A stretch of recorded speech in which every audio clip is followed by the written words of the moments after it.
नमस्कार दोस्तों, edu hub की ऑनलाइन क्लास में मैं विनम्रता पाठक आप सभी का स्वागत करती हूँ। इसके पहले वाली वीडियो में बच्चों हमने रस के अवयव और रस के सारे भेदों का अध्ययन किया है। आइए आज हम इसमें रस के सारे भेदों को उदाहरण सहित परिभाषित करेंगे, यानी पूरे विस्तार पूर्वक पढ़ेंगे। अगर भाव, विभाव, अनुभाव, संचारी भाव, स्थायी भाव, इसके बारे में आपको जानकारी है तो आगे का ये वीडियो आप देखिए, और अगर उसमें कोई कन्फ्यूज़न हो तो इसके पहले वाली वीडियो मेरी देखिएगा, उसके बाद इसको देखिएगा, तो सारी चीज़ें एकदम क्लियर हो जाएंगी। और मुझे पूरा विश्वास है कि इसके बाद दोबारा आपको रस पढ़ने की आवश्यकता नहीं होगी। अर्थात मैंने इन दोनों वीडियोज़ में रस को जिस प्रकार परिभाषित किया है उसके बाद रस आपको पूरी तरह से समझ में आ जाएगा। तो आइए, रस के जो 11 भेद होते हैं उन भेदों में से पहला है श्रृंगार रस। इसमें प्रेम, इसका जो स्थायी भाव है वह प्रेम है, रति है। रति अर्थात जिसमें संयोग रूप का वर्णन किया गया है, यानी प्रेम का, जहाँ नायक नायिका या प्रेमी प्रेमिका का संयोग होता है या मिलन होता है, जहाँ प्रेम का वर्णन होता है उसे श्रृंगार रस कहते हैं। यानी जहाँ आनंद की अनुभूति होती है, मिलन में आनंद की अनुभूति जहाँ पर होती है वहाँ श्रृंगार रस होता है। इसके दो भाग हैं, संयोग और वियोग, यानी मिलन का रूप और बिछड़ने का रूप, अलग होने का रूप। जब हृदय में विभाव, अनुभाव और संचारी भाव के माध्यम से हृदय के अंदर का स्थायी भाव जागृत होता है, जो कि प्रेम के रूप में जागृत होता है। विभाव, अनुभाव और संचारी भाव के संयोग से हृदय के अंदर का स्थायी भाव प्रेम रूप में जब जागृत होता है तो वहाँ श्रृंगार रस होता है। इसके बच्चों दो भाग हैं, संयोग और वियोग। तो आइए उनका उदाहरण देखते हैं। संयोग क्या है? बतरस लालच लाल की मुरली धरी लुकाय, सौह करे भौहन हंसै, धैन कहे नटी जाय। यह कृष्ण और गोपियों के प्रेम का वर्णन है। जब कृष्ण जी मुरली बजाते थे तो गोपियाँ बिल्कुल खिंची हुई आनंद मुग्ध होकर उनके सामने आ जाती थीं, तो भौं उनको मुरली को कभी कभी वो छुपा देती थी। तो यहाँ पर बतरस लालच लाल, यानी कृष्ण की बातों का रस लेने के लिए वह उनसे बात, यानी संयोग का वर्णन इसमें किया गया है। यह जो उदाहरण है वह श्रृंगार रस के संयोग रूप का है। और नेक्स्ट है आपका, निस्दिन बरसत नैन हमारे, सदा रहती पावस ऋतु हम पर, जगते श्याम सिधारे।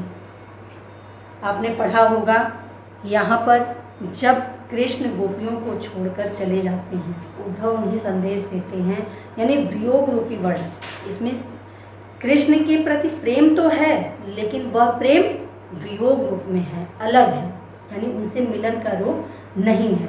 तो यह हुआ बच्चों श्रृंगार रस के दो रूप, संयोग और वियोग। आइए आगे बढ़ते हैं। नेक्स्ट है बच्चों आपका हास्य रस। हास्य रस मैंने आपको जैसा कि पहले भी बताया था कि जो स्थायी भाव होता है वह हमारे मन के अंदर ही होता है। सामने की सिचुएशन को देखते हुए जिस तरह के भाव अंदर से पैदा होते हैं वही रस कहलाता है।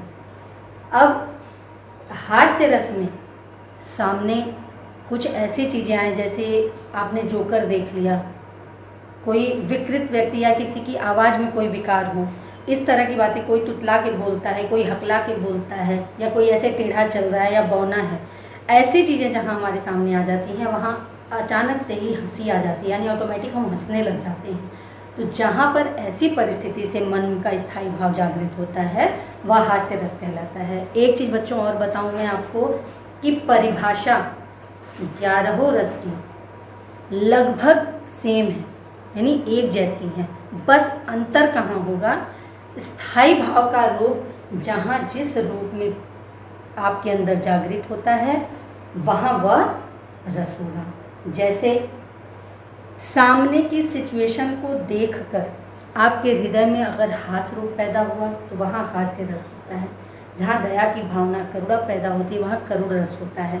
जहाँ पर रति की भावना यानी प्रेम रूपी आनंद उत्पन्न होता है वहाँ पर श्रृंगार रस होता है।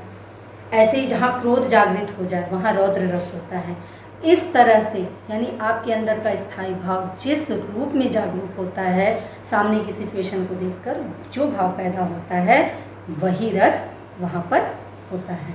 तो आइए हास्य रस, जहाँ पर ऐसी कोई चीज़ हम देख लें जहाँ पे हमें हंसी आ जाए, ठहाका लगा के हंस पड़े हम, या अंदर से प्रसन्नता हो, सारे दुख भूलकर प्रसन्न हो जाए, तो इस तरह का भाव जहाँ पर आता है वह हास्य रस होता है। जैसे उदाहरण देखिए, बड़ा ही मज़ेदार है। बुरे समय को देखकर, बुरे समय को देखकर गंजे तू क्यों रोए, किसी भी हाल में तेरा बाल न बांका होए। यानी कोई उदाहरण दे रहा है, किसी को समझा रहा है, लेकिन यहाँ पर क्या है कि एक गंजे व्यक्ति से यह कहा जा रहा है कि तू क्यों रोता है, कोई भी सिचुएशन आ जाए तेरा बाल बांका होने वाला नहीं है। बाल बांका का मतलब बाल होगा तभी तो बांका होगा। तो यहाँ गंजे को यह उदाहरण दिया जा रहा है, यानी यहाँ पर हास्य रस है। नेक्स्ट है आपका रौद्र रस, जहाँ पर परिस्थिति के अनुसार क्रोध उत्पन्न हो, और वो कब होता है, या तो किसी प्रकार का अपमान हुआ हो, या फिर बार बार प्रयासरत होने के बाद भी असफलताएं ही हाथ लगती हो। ऐसी स्थिति जहाँ पर आती है तो क्रोध अपने आप जागृत होता है। तो जहाँ पर जिस स्थिति में क्रोध की उत्पत्ति यानी जो स्थायी भाव है हमारे हृदय के अंदर वो क्रोध के रूप में उत्पन्न होता है, वहाँ पर रौद्र रस होता है।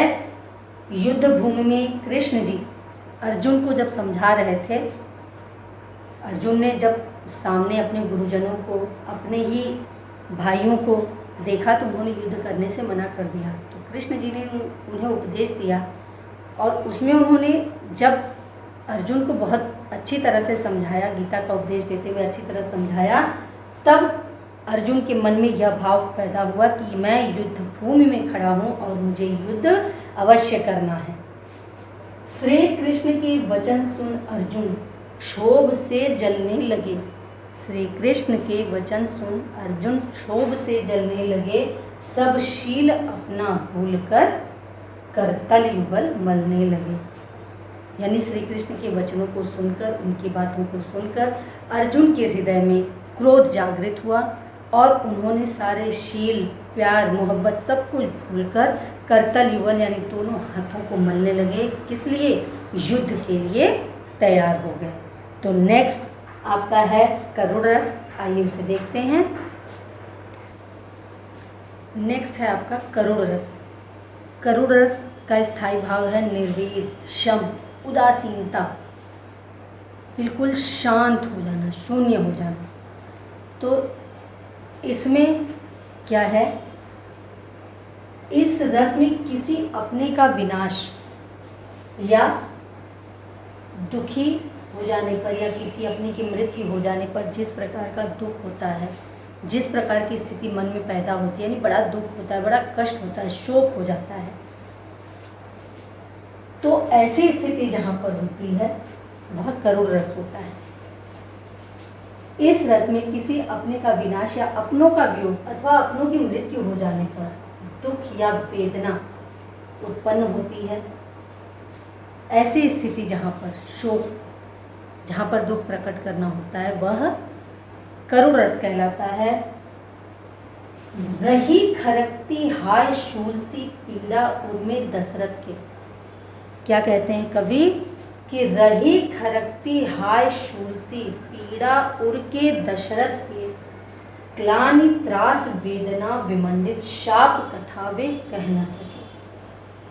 यानी दशरथ के हृदय में पीड़ा उमड़ती रही, अंदर अंदर उन्हें कचोटता रहा। जब राम को वनवास हुआ, वह जानते थे कि शाप के कारण ऐसा हुआ है कि उनको, वो श्रापित थे कि उनकी जो मृत्यु है वो पुत्र वियोग में होगी, यह उन्हें पता था। फिर भी वह अंदर ही अंदर तड़प रहे थे और किसी से कह नहीं पा रहे थे कि मुझे, श्रवण के पिता द्वारा उनको श्राप मिला हुआ था कि जिस प्रकार मैं पुत्र वियोग में मर रहा हूँ उसी प्रकार तुम्हारी भी मृत्यु पुत्र के वियोग में ही होगी। तो यहाँ दुख से वो इतने ज़्यादा भरे हुए थे कि उनके अंदर पीड़ा तो चल रही थी, लेकिन वो इस बात को कह नहीं पा रहे थे। नेक्स्ट है आपका वीर रस। वीर रस क्या? उत्साह। जहाँ पर जोश पैदा हो जाए, किसी भी बात को सुनने से जहाँ पर जोश पैदा हो जाए, मन के अंदर उत्साह पैदा हो जाए, जो स्थायी भाव है हमारे अंदर, वह उत्साह के रूप में प्रकट हो, वीरता के रूप में प्रकट हो, ऐसी स्थिति जहाँ पर पैदा होती है वह वीर रस कहलाता है। इसमें क्या कहा है कवि ने? बुंदेले हर बोलों के मुँह, हमने सुनी कहानी थी, खूब लड़ी मर्दानी, वह तो झांसी वाली रानी थी। यहाँ झांसी की रानी की वीरता का वर्णन किया गया है, यानी वह स्त्री होकर उन्होंने देश की रक्षा के लिए अपनी जान की बलि देने को तैयार थी। तो एक उत्साह हमारे अंदर भी आता है कि जब उन्होंने ऐसा किया तो हम भी ऐसा कर सकते हैं, यानी हम पीछे नहीं रह सकते। यानी जिस तरह की बातें सुनकर या सिचुएशन को देखकर मन में जैसी भावना पैदा होती है, उत्साह की भावना जहाँ पैदा होती है, जहाँ पर वीरता की भावना आ जाती है, वहाँ पर वीर रस होता है। नेक्स्ट आइए देखते हैं।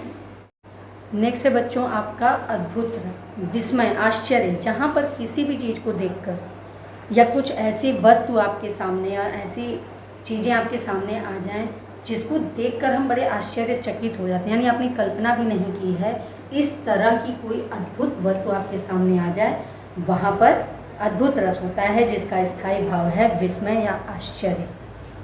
यानी आश्चर्यचकित जहाँ पर हो जाए इंसान, वहाँ पर आश्चर्यचकित क्या होता है? मन के अंदर का जो स्थायी भाव है वह जागृत होता है। किस रूप में? आश्चर्य के रूप में। ऐसे जो भाव जहाँ पर पैदा होते हैं वहाँ पर अद्भुत रस होता है। देख यशोदा शिशु के मुख में, कृष्ण जी जब छोटे थे बालक रूप में उन्होंने मिट्टी खा ली थी, और जब उन्होंने मिट्टी खा ली तो यशोदा माँ ने क्या किया? उनका मुंह खोल के देखा, तो उसके बारे में वर्णन किया गया है। देख यशोदा शिशु के मुख में सकल विश्व की माया, यानी पूरा ब्रह्मांड उन्होंने उनके मुख में देख लिया, और इस चीज़ को देखकर वह आश्चर्यचकित हुई। क्षण भर को वह भई अचेतन, यानी बेहोश सी हो गई, अचेतन हो गई, उनको सुध ही ना रही कि ये क्या हुआ, मुख के अंदर ब्रह्मांड कैसे दिखाई दे सकता है। हिल न सकी कोमल काया, यानी उनकी जो कोमल काया थी वह हिल न सकी। इसका मतलब वह अचेतन हो गई थी, मूर्छित सी हो गई थी एक शिशु के मुख में ब्रह्मांड को देखकर, यानी आश्चर्यचकित वस्तु जहाँ पर है वहाँ पर अद्भुत रस होता है। नेक्स्ट है बच्चों आपका विभत्स, जुगुप्सा, घृणा। किसी भी चीज़ को देखकर, यानी इस सांसारिक, जहाँ इस संसार में आप रह रहे हैं, बहुत सारी ऐसी चीज़ें हैं जहाँ पर देखकर मन बिल्कुल ग्लानि से भर उठता है, बिल्कुल घृणा हो जाती है, नहीं जीने की इच्छा तक की खत्म हो जाती है कि यार ऐसा क्यों हो रहा है, बिल्कुल मन बेचैन हो जाता है, विचलित हो जाता है, घृणित हो जाता है। ऐसी परिस्थिति, ऐसे अस्थायी भाव जहाँ पर पनपता है या जहाँ पर उत्पन्न होता है वहाँ विभत्स रस होता है। आँखें निकाल उड़ जाते, क्षण भर उड़कर आ जाते, शव जीभ खींच कर कौवे चुगला चुगला कर खाते। युद्ध भूमि में जब शाम के वक्त लाशें पड़ी होती हैं, खून से लगभग पूरी पृथ्वी होती है, तो कौवे चील आते हैं, नोच नोच के खाते हैं। ऐसी स्थिति जहाँ पर आती है, यानी ऐसी जहाँ पे सिचुएशन दिखाई देती है तो मन घृणित हो जाता है, एक घृणा हो जाती है। हम ऐसे संसार में जीवन जी रहे हैं जहाँ पर किसी की मृत्यु पे कोई आनंदित हो रहा है और कौवे चील उसे खा खा के, किसी घर में पीड़ा हो रही होगी और कौवे चील उसे नोच नोच के खा रहे हैं, यानी इस पृथ्वी पर उनके लिए कोई भी स्थान नहीं है। इस तरह की परिस्थिति जहाँ पर होती है वहाँ पर विभत्स रस होता है, जिसका स्थायी भाव है जुगुप्सा या घृणा।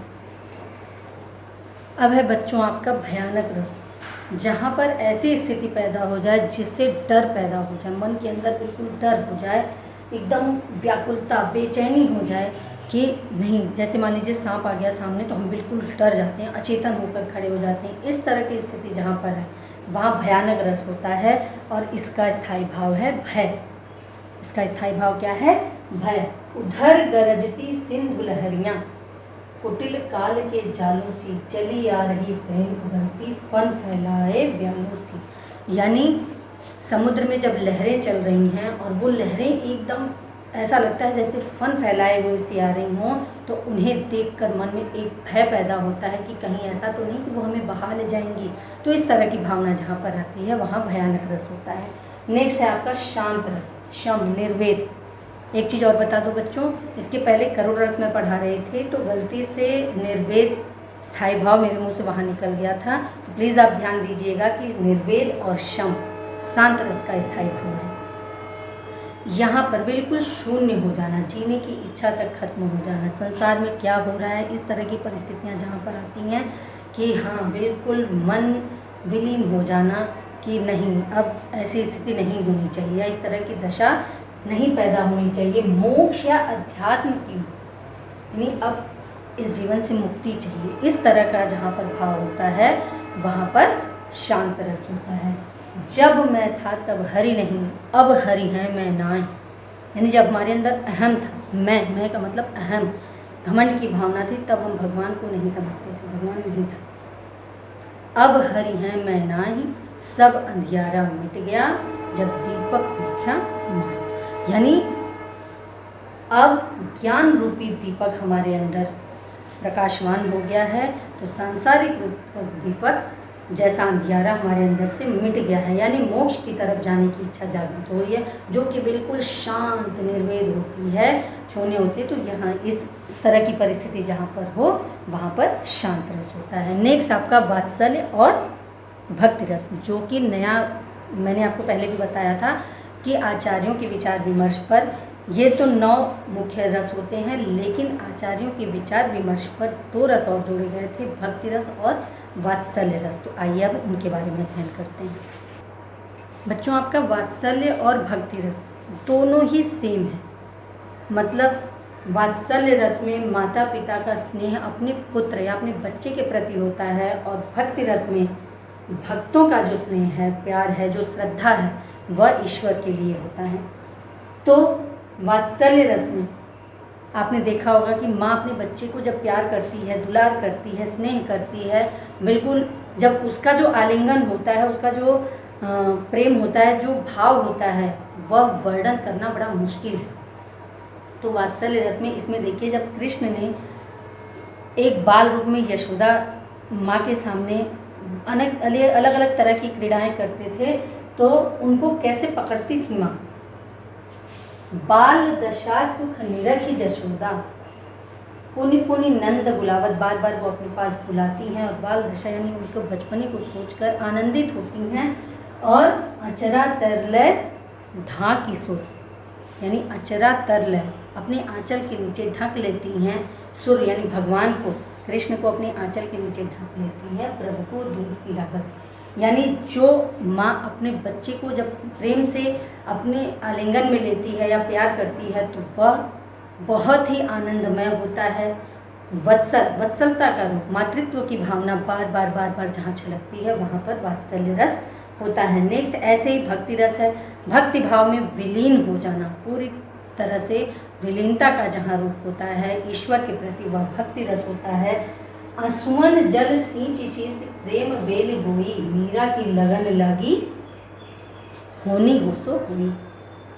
यानी मीरा भगवान में इतनी विलीन हो गई थी कि उनको विष का प्याला भी पीना पड़ा।